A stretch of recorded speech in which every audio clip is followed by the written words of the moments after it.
అసలేంది ఇది? అచ్చం నా జీవితంలో జరిగినట్టే ఈ అమ్మాయి భర్త జీవితంలో కూడా జరిగిందంటుంది ఏంది? మళ్ళా వాళ్ళ బావ పేరు కూడా గణేషే అంట.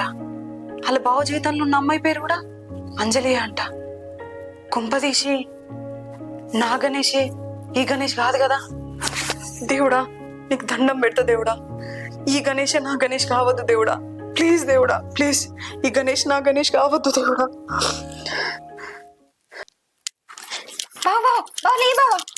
ఏంది లే బావ, ఒక ముచ్చట చెప్పాలి. లే బావ, టైంలో వండుకొని. అరే నిర్దత్తందంటే లే బావా, మాట్లాడాలి బావ. లే నువ్వు ఫస్ట్. ఏం చెప్పే? అయితే గా పక్కింటి అంజలకు ఉన్న చూడు.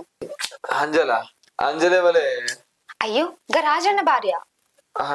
రాజుల భార్యనా? ఆమె పేరు కూడా అంజలి. అయ్యా నువ్వేం ముర్వకు, ప్రపంచంలో ఎంతో మంది అమ్మాయిల పేర్లు ఉంటాయి అంజలి అని. ఒక నువ్వు ప్రేమించిన అమ్మాయి పేరు ఏం కాదు.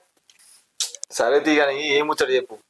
అయితే ఆ అక్క కూడా నీ లెక్కలనే ఎప్పుడు కూడా డల్ గా మూడిగా ముఖం పెట్టుకొని ఏదో కోల్పోయింది దాని లెక్క ఉండేది బావా. అయితే అలా నేను పోయి ఏమైంది అక్క గట్లను అంటే సప్పుడు ఎత్తలేదు, అసలు ఎప్పుడు ఏం అడిగినా కూడా మాట్లాడదు. అయితే మా బావ కూడా పెళ్లి కాక ముందు నీ లెక్కలనే ఉండేటోడు అక్క అనుకుంటే నీ స్టోరీ మొత్తం చెప్పిన. ఒక అమ్మాయిని ప్రేమించిండు, లేచిపోదాం అనుకున్నారు, మా మావ ఇట్లా తీసుకొచ్చి నాతో పెళ్లి చేసానని అన్ని చెప్పిన.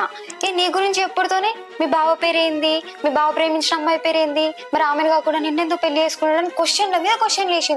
అసలు నాతో నచ్చిన కానీ ఎప్పుడు కూడా మాట్లాడలేదు, కానీ ఇవాళ మాత్రం ఘోరంగా మాట్లాడింది. నాకు మంచిగా అనిపించింది. మళ్ళీ మాట్లాడింది ఆమెనే ఇంట్లో పోతాంది. అక్క ఏమైందని పిలుతాను కూడా అస్సలు పలుకుతలేదు.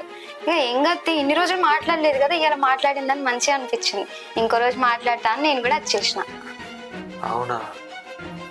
మా నువ్వు కూడా అడగపోయినా, నువ్వు కూడా వాళ్ళన్న లవ్ చేసినావా? అయ్యో నేను కూడా అడిగిన బావా, పెళ్లికి ముందు నువ్వెవరు నన్ను అబ్బాయిని ప్రేమించినావా అక్క అని.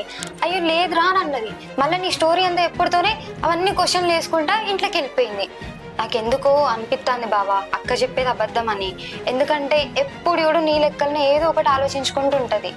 ఆమె కూడా నీలాగానే ఎవరినో ప్రేమించి మరి ఆయన మోసం చేసిండా లేకపోతే అక్కనే అద్దనుకున్నదో తెలియదు, కానీ ఎప్పుడు నీ లెక్కలనే ఏదో ఒకటి ఆలోచించుకుంటూ కూర్చుంటది.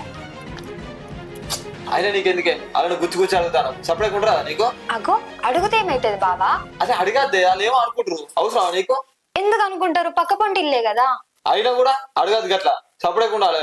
వాళ్ళది మనది గట్లా అడిగితే ఏమనుకుంటారు వాళ్ళు? మా బావకైతే ముక్కు మీద కోపం. పో నీతో మాట్లాడను నేను.